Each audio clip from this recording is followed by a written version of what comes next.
तो हेडिंग्ले में इंग्लैंड की वो शानदार जीत हुई और अब सबका ध्यान घूम गया है एजबेस्टन पर। हाँ बिल्कुल। 2 जुलाई से दूसरा टेस्ट शुरू हो रहा है भारत और इंग्लैंड के बीच।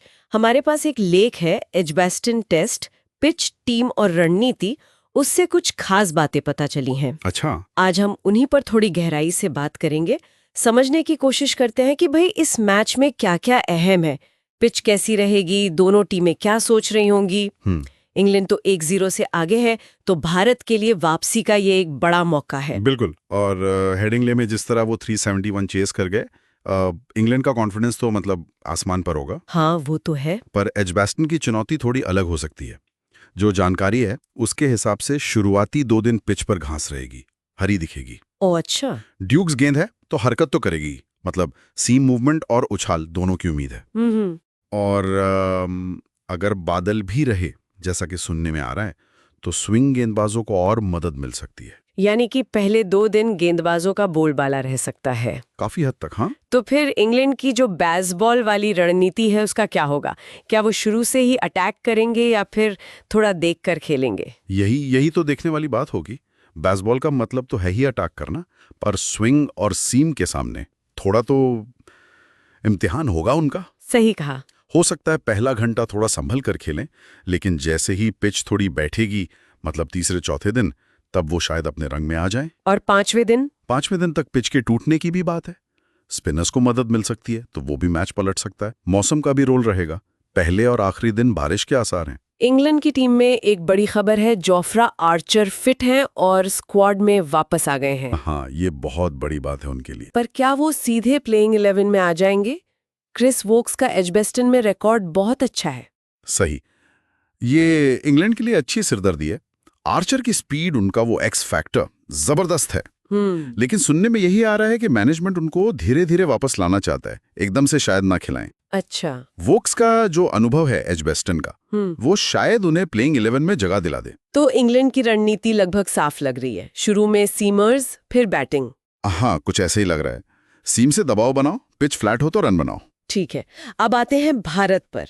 उनके लिए तो स्थिति बिल्कुल अलग है। 0-1 से पीछे है, वापसी करनी है। हाँ, दबाव तो है उन पर। उनके खेमे में क्या चल रहा होगा? सबसे बड़ा सवाल तो जसप्रीत बुमराह को लेकर उठ रहा है। बिल्कुल। बुमराह फिट हैं, ये अच्छी खबर है, पर उनका वर्कलोड मैनेजमेंट एक बड़ा फैक्टर है। पूरी सीरीज बाकी है अभी।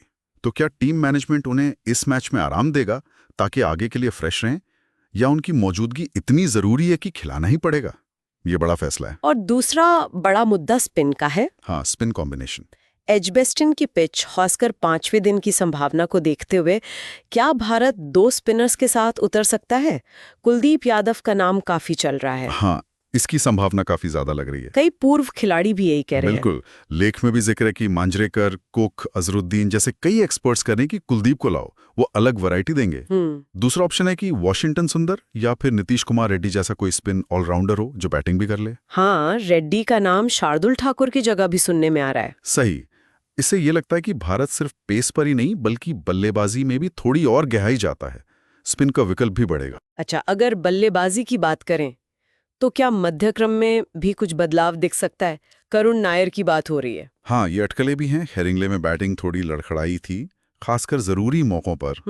तो शायद नायर के अनुभव को देखते हुए उन्हें मिडिल ऑर्डर में जगह मिले। रेड्डी अगर आते हैं तो वो ऑलराउंडर का रोल निभाएंगे। तो फिर शायद साई सुदर्शन को बाहर बैठना पड़े। हो सकता है, बिल्कुल।